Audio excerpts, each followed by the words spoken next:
Fala galera, tudo beleza com vocês por aí? Aqui tá 100%, tá tudo tranquilo e hoje nós vamos dar continuidade ao nosso conteúdo, beleza?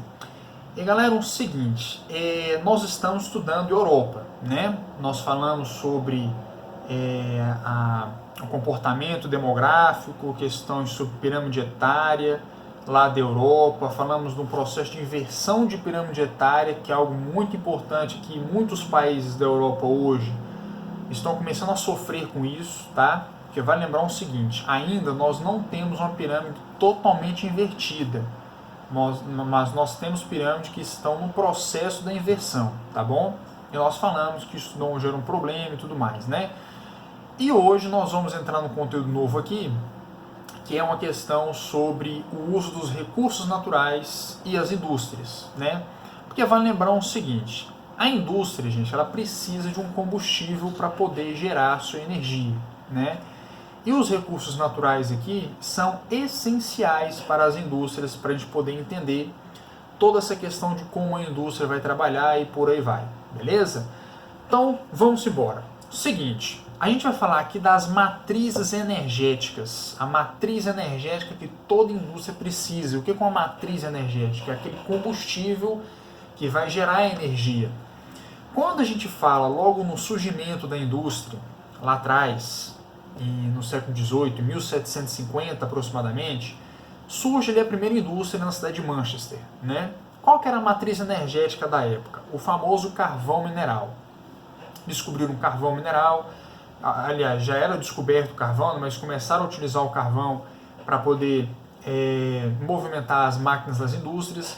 E lembrando que o carvão mineral, ele é um combustível fóssil, né? Ou seja, é um combustível não renovável.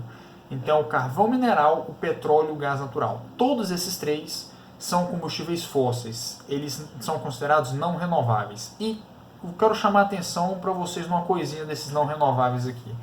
Ah, professor, significa que ele nunca vai se renovar? Não é bem assim. Eles se renovam, esses combustíveis. O petróleo um dia vai se renovar, o carvão mineral vai se renovar, o gás natural também vai se renovar. Mas acontece que o tempo de renovação desses combustíveis leva milhares de anos, milhares e milhares de anos, chegando até milhões de anos. Então o que vai acontecer? Nós não estaremos mais aqui para poder usufruir da próxima remessa de petróleo que irá surgir daqui a milhares ou milhões de anos, certo? Então por isso que a gente chama de não renovável. Então essa remessa de petróleo que tem disponível na Terra hoje, e de carvão mineral e de gás natural também, a partir do momento que eles acabarem, que eles se esgotarem, a gente não vai mais usufruir, né? Então, porque vai surgir daqui a milhares e milhares de anos, certo? Então, por isso que a gente coloca como não renovável. A questão que vai definir de ser renovável e não renovável é o tempo de renovação, beleza? Então, os renováveis são aqueles que se renovam em um período muito curto, né? Renovam ali em questões de semana, meses. E os não renováveis vão se renovar em um período de milhares de anos. Então, por isso que a gente coloca dentro dessa nomenclatura assim. E além desses dois, nós temos também as fontes inesgotáveis, aquelas que nunca acabam, né? Então, por exemplo, o vento, a energia eólica, ela é gerada através do ar, do vento, nunca vai acabar o vento, sempre vai existir. E a energia solar também é um tipo de energia inesgotável, porque o sol nunca vai deixar de existir. Vai um dia, vai, mas daqui a 4,5 bilhões de anos. Então, a gente pode considerar que é inesgotável, né? Porque para a gente vai ter disponível a rodo aí. Enfim, gente, então é o seguinte. Lá no começo da indústria, o carvão mineral era o principal agente nesse caso, era a principal matriz energética, tá? O tempo foi passando, o petróleo foi tomando lugar, a partir da segunda revolução industrial, que agora já acontece nos Estados Unidos, o petróleo toma a ponta e assume essa liderança, sendo o combustível mais utilizado. E nos dias de hoje, com mesmo toda essa tecnologia, toda essa questão desses estudos que colocam sobre mudanças climáticas, que falam que esses combustíveis fósseis são prejudiciais para o clima e tudo mais, mas ainda assim o petróleo continua na liderança, tá? E na ordem, o petróleo tem em primeiro lugar, carvão mineral em segundo e o gás natural em terceiro, beleza? E na condição da Europa, que é o nosso foco, que nós estamos estudando a Europa, né? Lá também é dentro desse esquema. beleza? Esses 3 combustíveis são os mais utilizados. Só que é o seguinte, hoje está nascendo muito essa questão de fontes renováveis, de energias limpas, né, como por exemplo energia solar, energia eólica, carros movidos a eletricidade, aquela coisa toda.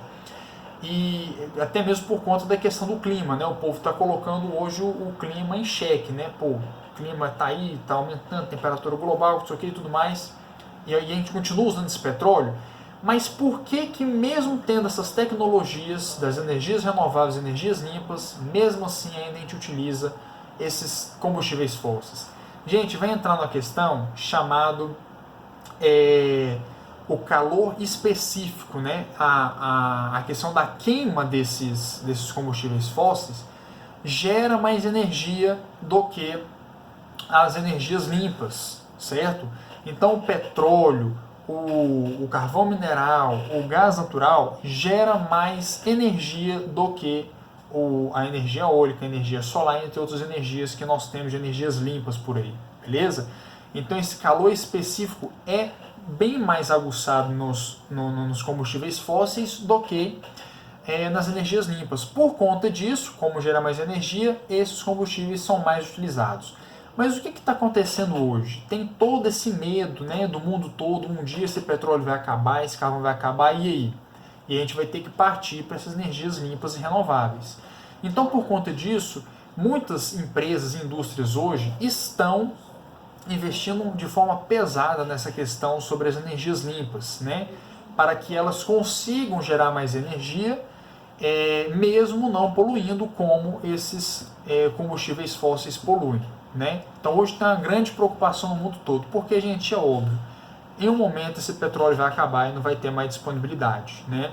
Esse carvão mineral vai acabar, esse gás natural vai acabar e não vai ter mais disponibilidade disso tudo. Alguns estudos mostram que daqui a 50 anos, 60 anos, que não é tão longe assim, né? Não é um futuro tão distante assim, e isso vai acabar uma hora, e a gente não pode se tornar totalmente dependente desses combustíveis, tá? Por isso que estão surgindo novas tecnologias nesse momento, beleza? Mas então a indústria ainda hoje ela está muito dependente desses combustíveis porque a queima desses combustíveis, como gera muita energia, eles utilizam dessa energia para poder distribuir, né, dessa energia para a população, seja ela, dependendo, óbvio, né, do tipo de indústria que a gente está falando, né? Porque um negócio importante dizer aqui, a gente tem que tomar um certo cuidado de falar assim, professor, eu já ouvi dizer que aqui no Brasil são as hidrelétricas que geram mais energia. Vamos tomar um certo cuidado com isso, tá, gente? Por quê? Quando a gente fala de energia elétrica, a luz, que a gente liga e tudo mais, realmente as hidrelétricas prevalecem aqui no Brasil, tá? Mas quando a gente fala do combustível para poder gerar energia lá nas indústrias, aí o petróleo toma conta, tá bom? Por quê? O poder calorífico que esse petróleo tem é muito melhor do que uma hidrelétrica, porque ele gera muito mais energia, tá bom? Então aqui no Brasil, para produzir energia elétrica, para acender a lâmpadazinha, vinha essa energia para a gente, porque isso é energia secundária, tá bom? A energia elétrica é uma energia secundária, precisa de uma fonte para poder gerar essa energia. Quando a gente falou do petróleo, não, já é uma fonte primária. Ele mesmo já gera a própria energia, beleza? Essa que é a questão. Então, para gerar energia elétrica, são as hidrelétricas. Para gerar todas as máquinas que trabalham nas indústrias e tudo mais, aí nós estamos falando do petróleo, que prevalece aqui no Brasil, tá bom? Não só no Brasil, como no mundo todo, e na Europa também não é diferente. Tranquilo, meu povo? Então, nós temos essa divisão. A energia não renovável, as fontes não renováveis, petróleo, carvão e gás natural, beleza? As renováveis, o que nós podemos citar de renovável aqui?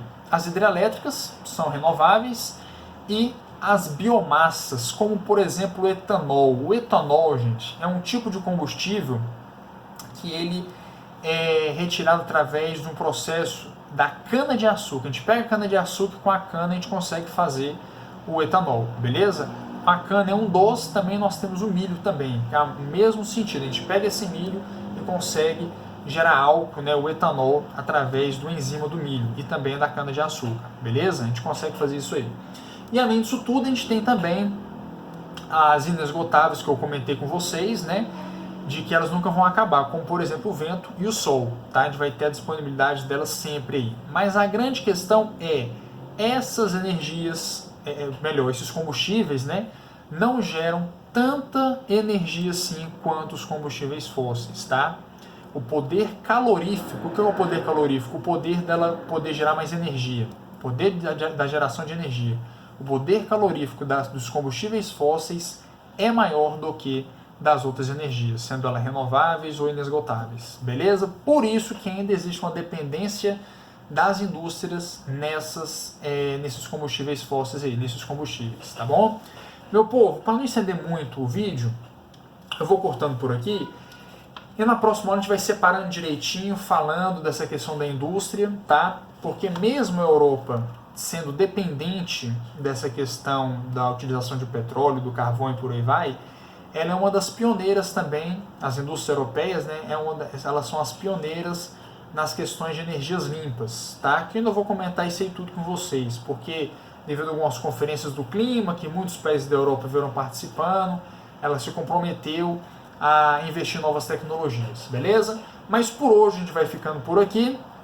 Se tiver alguma dúvida, pode fazer sua pergunta aí pelo grupo do WhatsApp, que eu estarei respondendo vocês. Tranquilo, meu povo? Então fica com Deus e até a próxima aula.